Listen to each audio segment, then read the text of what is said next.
School children and hospital patients are being murdered in mass stabbings. Motive? Seeking revenge on society. Welcome to China Uncensored. I'm Chris Chappell. So I usually don't do this, but I think I'm going to have to start this one off with a disclaimer. This isn't going to be a fun story. Then again, I assume you figured that out when you saw the title of this video. Hopefully no one sees revenge killings and thinks, oh, better grab the kids. This will be wholesome family entertainment. Last month, China was stunned by multiple acts of horror. In the beginning of May, a 40-year-old man entered a hospital in China's southwestern Yunnan province and began stabbing hospital staff and patients with a knife. By the time the stabber was apprehended and taken into custody, 2 people were killed and 21 were injured. Then, just a few weeks later, a 45-year-old woman showed up at an elementary school in China's eastern Jiangxi province and began stabbing school children, resulting in 2 killed and 10 injured. And 4 days after that, 8 people were killed and 1 injured in a knife attack in Hubei.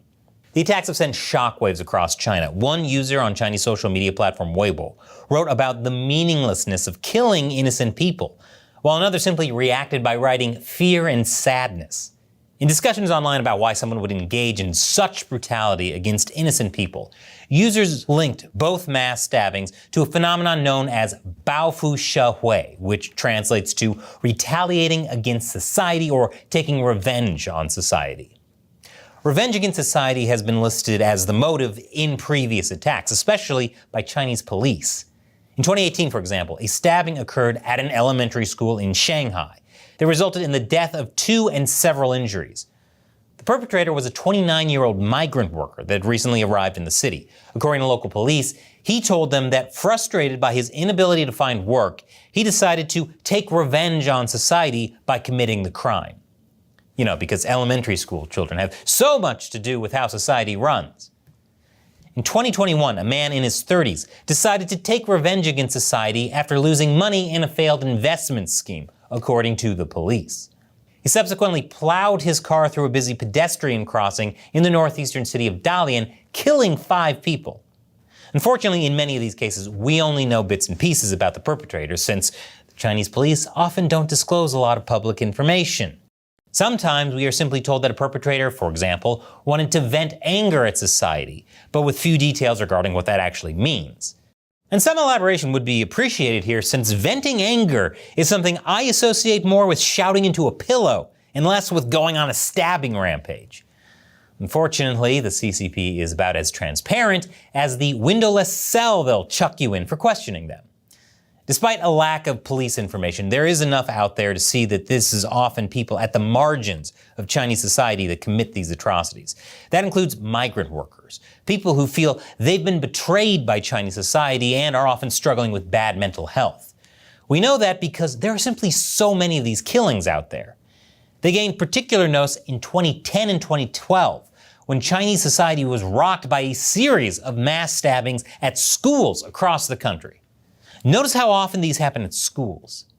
Since then, discussions have repeatedly emerged about the mass killings and the people perpetrating them to exact revenge on society. And like anything else that draws a crowd in China, this has immediately attracted the attention of Chinese authorities. Many of the perpetrators have been executed, and coverage of attacks have been censored across the media landscape, officially out of fear that copycat attacks might occur. Of course, none of that is actually keeping people safe. And that's because the core problem is the CCP has ruined China. Rampant corruption has made life impossible for all but the party elite. At the end of 2023, a top Chinese economist revealed nearly 1 billion people were living off less than $300 a month. Authorities quickly censored his report. That kind of poverty is a direct result of communist policies. To give you an idea of what this is like, let's say you're someone who's been born and raised in rural China. There's a fair chance that you grew up in poverty because despite years of prioritizing rural poverty alleviation, millions of rural residents continue to struggle with lower standards of living. But to improve your circumstances, you decide to move to one of China's East Coast cities in the hope of finding better opportunities. After all you need is some grit and hard work and you can accomplish anything. Assuming you weren't in China. Because as someone from the countryside, you don't have the urban certificate that gives access to a range of benefits, including better healthcare, education, and social services, as well as higher salaries and better job opportunities in the city. This urban registration system is known as hukou. It makes you an immigrant in your own country and has been described as basically apartheid. If you somehow manage to make it in the city despite this, you might decide to use some of your hard-earned money to invest in something and maybe buy a home in an apartment complex currently being built back in your hometown. But then, it soon turns out that the investment was a scam and that the developer in charge of building your home is about to go bankrupt in China's current property crisis. You have clearly been wronged, so you turn to the Chinese legal system. Surely justice always prevails in China, right? Right? Nope, the legal system really doesn't serve the people. It is instead dominated by the ruling Chinese Communist Party. And right now, the CCP wants calm and quiet regarding the property sector. Even wealthy business people that are owed money following the property crash have experienced this the hard way.